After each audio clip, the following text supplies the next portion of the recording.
These are East African Donasi. Kind of like old-fashioned donuts, but so much better. And they're lightly spiced with cardamom. To begin, we need a bowl, or in my case, a baking dish. So I added half a cup of milk and half a cup of yogurt. You can use mala as well. And then about 4 tablespoons of melted butter. We also need some eggs. 3 eggs go in there. And I haven't found a replacement for eggs that renders very soft old-fashioned type donuts, so bear with me as I A, remove the eggshell, and B, try and find another substitute for my egg-free friends. So you just want to mix everything up, break up the egg yolks, and keep mixing until it's sort of smooth-ish, like that. And the next step is to add some sugar. I added a cup of raw sugar, and then some cardamom. Please don't skip the cardamom because that's what makes it authentic and it really gives it a good taste. You can use ground cardamom or use fresh and ground it yourself.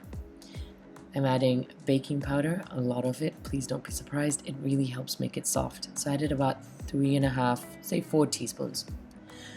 And now comes the flour. I like to add the all-purpose flour in stages because I'm mixing this by hand. Plus, I'm using a very silly mixing bowl. If you're going to be using a stand mixer, then by all means you can add 3 cups all at once and let the mixer do the hard work. But if you're going to be doing it by hand like me, just add the flour in little batches. It makes things a lot easier for you in the long run. I lost my glass bowl. As I watch this, I'm feeling so depressed.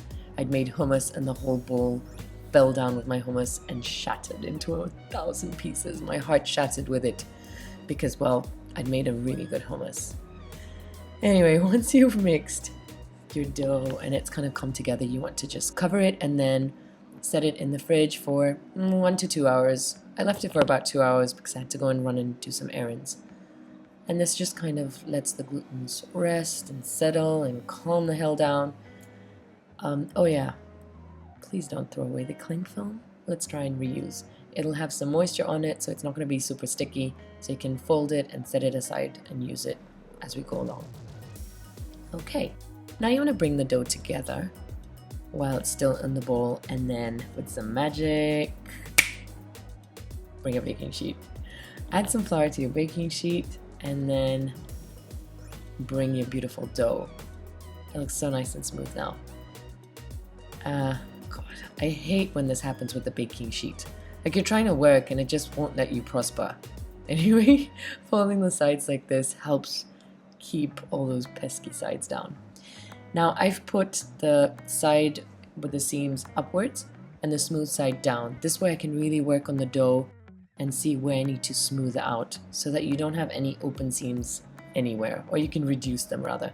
This helps when you're frying so that you don't have your donut burst open, which is so depressing.